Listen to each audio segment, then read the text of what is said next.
Nouvelle édition sur la Moto TV, mesdames et messieurs, bienvenue. Les titres pour commencer. Rentrée scolaire à province éducationnelle Nord Kivu 2, des enseignants radicalisent leur mouvement de grève.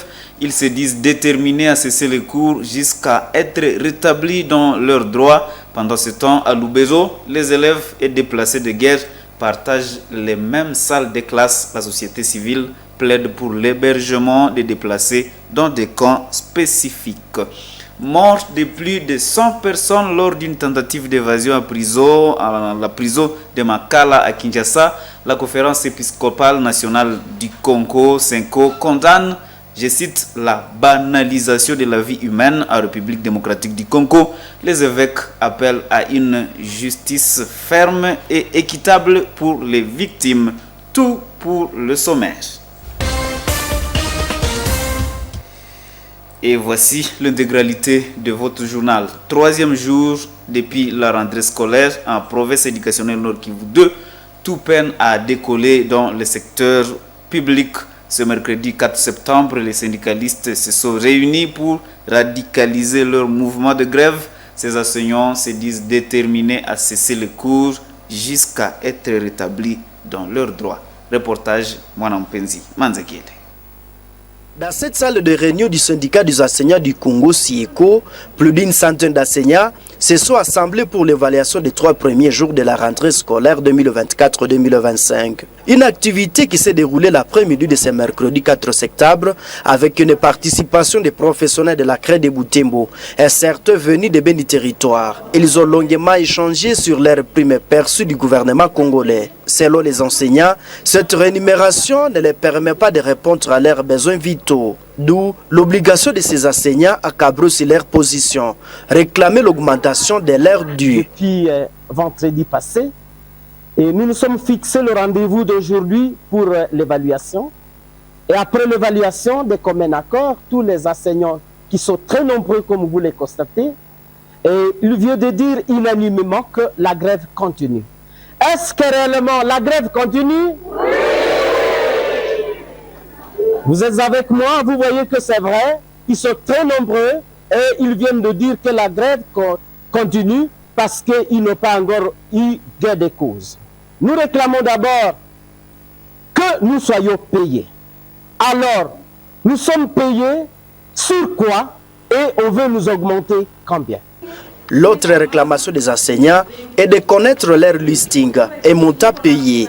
Aujourd'hui, nous réclamons le listing avec somme, avec l'argent, avec montant.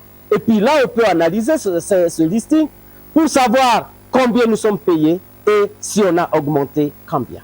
Que le gouvernement soit responsable. Le gouvernement est passé aujourd'hui de mensonge à mensonge.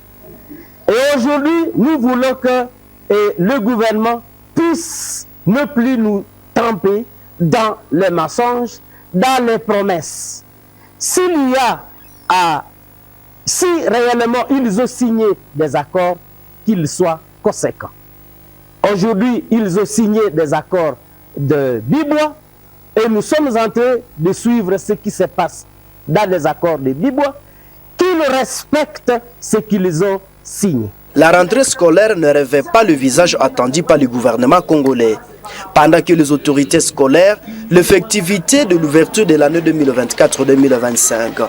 Les enseignants veulent être rassurés avant de se donner. Et des déplacés de guerre vivant dans des sites situés dans les écoles, la commune de Lubero mènent une vie extrêmement difficile. À cette rentrée scolaire, ces vulnérables sont contraints de placer leurs effets dehors tôt le matin avant le début des cours en attendant la fin de l'enseignement pour les remettre à l'intérieur. Certains d'entre eux, rencontrés à l'Institut Mouriata, l'une des écoles logeant des déplacés, décrivent ici la calamité qu'ils traversent. Reportage de notre confrère Wabomundu Irav depuis Lubero, rendu par Eugénie Moussevero. Depuis lundi, l'école primaire Mieri a vu 15 de ses 17 salles de classe être occupées par les déplacés de guerre venus de la partie sud du territoire de Lubero. Ces derniers et les autorités de cette école ont dû prendre un compromis pour faciliter un bon climat dans ces lieux. Désormais, c'est seulement 3 salles de classe qui sont occupées par ces personnes. Mais le directeur de cette école croit que cela est loin d'être une solution. En tout cas, il n'y a plus une salle de classe qui loge les déplacés, les élèves, parce que tous les déplacés sont déjà cantonnés dans 2 salles de classe.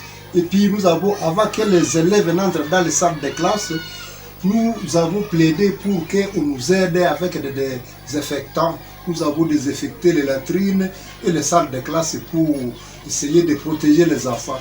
En tout cas, tout va très bien, il n'y a pas de problème, seulement qu'il y a des pupitres qui sont cassés, nous ne savons pas comment nous allons réparer. Nous avons des lavabos qui sont déjà épais et perdus. Nous demandons aux gens de bonne volonté de bien vouloir nous aider vraiment. L'école primaire Kassi et l'Institut Ivatiro, 2 écoles conventionnées kimpankistes fonctionnant dans une même concession, ont quant à elles délogé ces déplacés. Ceux-ci vivent désormais dans les locaux de la paroisse kibankiste de la commune de Lubero. Le préfet de l'Institut Ivatiro décrit cependant quelques dégâts causés par ces familles qui utilisaient parfois des pupitres comme bois de chauffe. Bon, il y a quelques dommages, c'est là où il y a les gens qui ne sont pas assistés, qui n'ont pas de moyens. Ils doivent quand même chercher comment à trouver les bois de chauffe, comment s'équilibrer, comment trouver les quelques biens de première nécessité. Je parle de cantine, bassin, c'est pas balai, autre chose. Bon, il y a des biens qu'ils utilisaient, mais après leur utilisation, certains sont partis avec. Et quelques pupitres qui étaient utilisés comme bois de chauffe. Bon.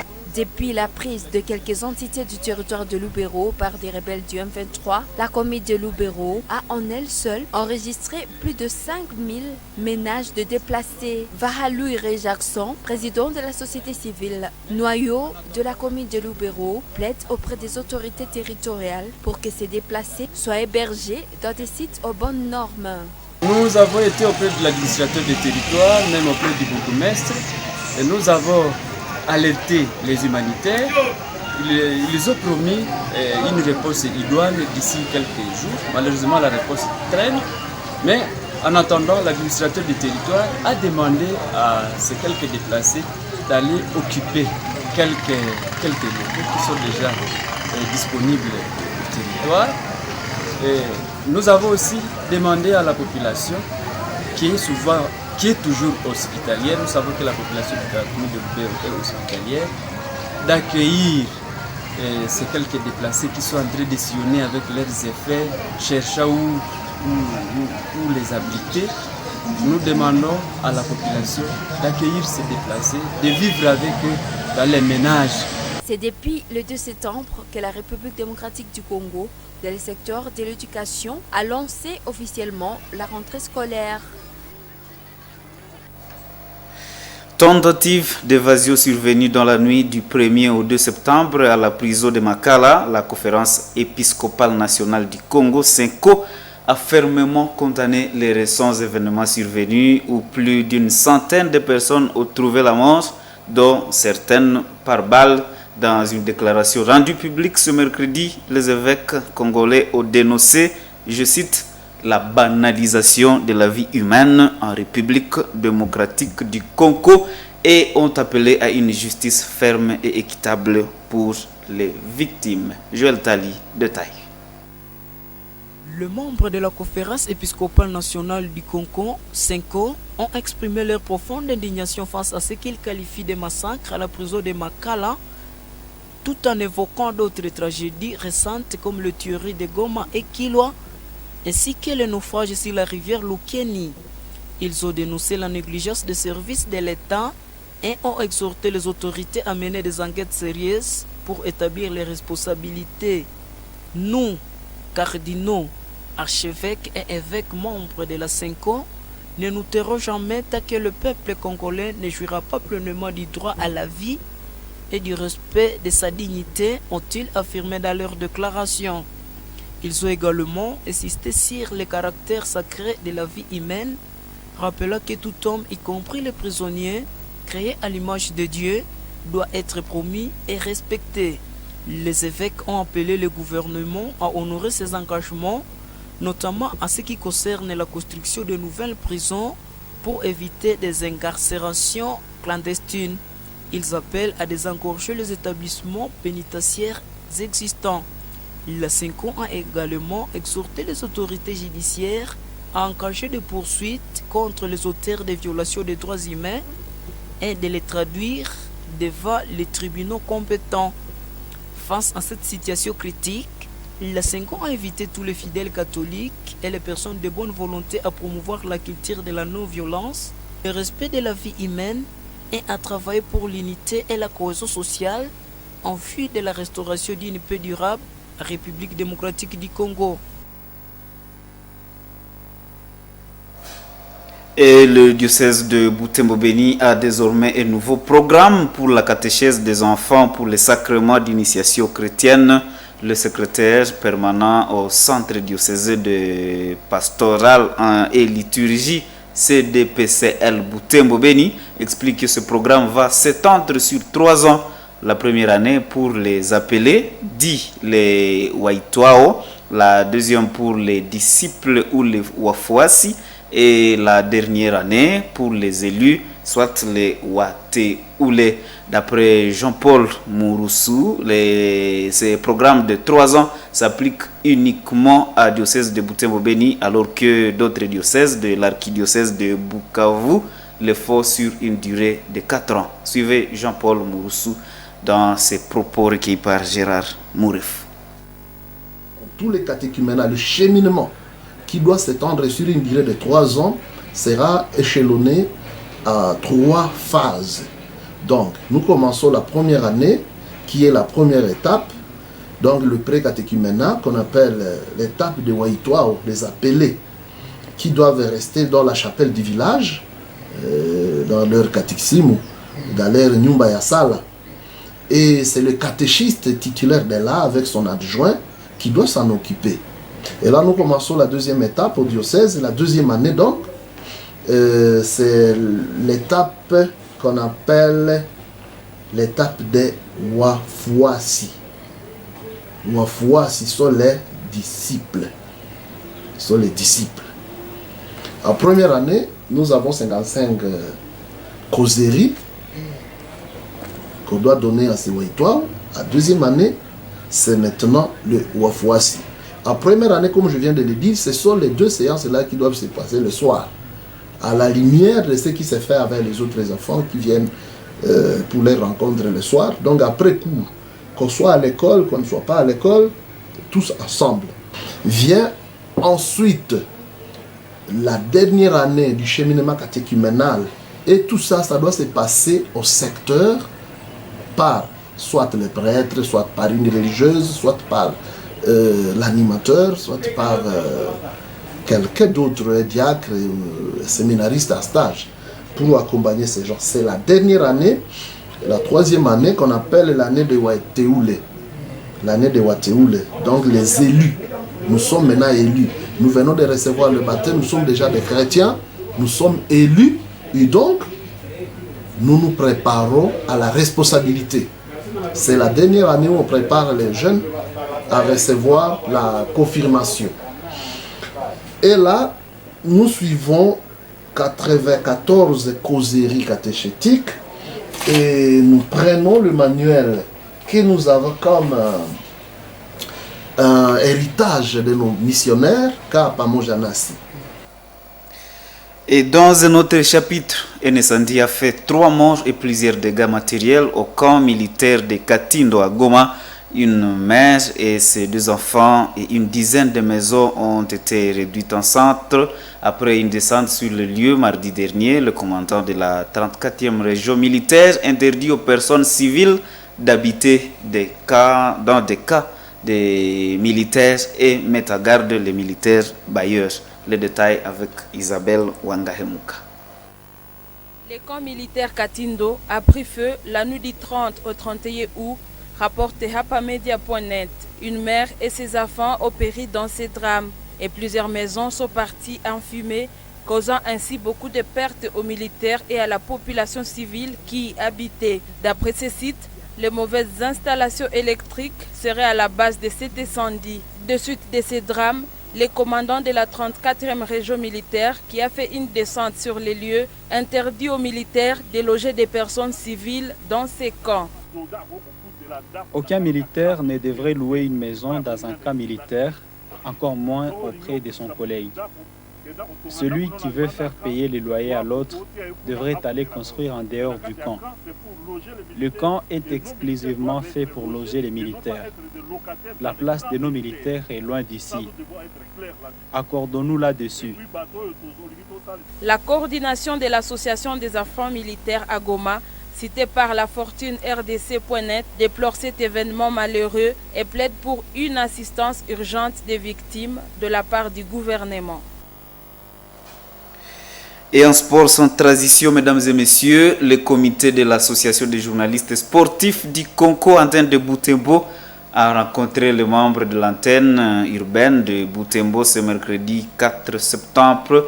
Cette équipe est allée solliciter une collaboration entre journalistes sportifs et l'entente de football, la lutte de ces comités de journalistes sportifs et que la presse sportive exerce son travail sans subir des pressions ni contraintes. Delphi Weya pour le détail. En prélude de lancement du championnat urbain de football de Butembo 2024-2025, cette équipe dirigeante des journalistes sportifs de la ville décide de rencontrer l'attente pour formaliser la collaboration entre les deux dans la couverture médiatique. Pendant l'échange entre cette équipe et le président de l'EFBU, les deux cas se sont promis accompagnement mutuel. Ezekiel Mbakwiravio reconnaît le travail que font les journalistes dans le football à Butembo. Nous comptons beaucoup sur la presse, puisque partout, sans la presse, il n'y a pas vraiment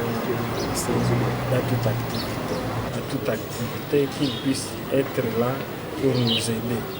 L'AJC Butembo promet rencontrer les attentes d'autres disciplines pour le même motif, en vue de redorer l'image de la presse sportive de la ville de Butembo et promouvoir les activités sportives locales.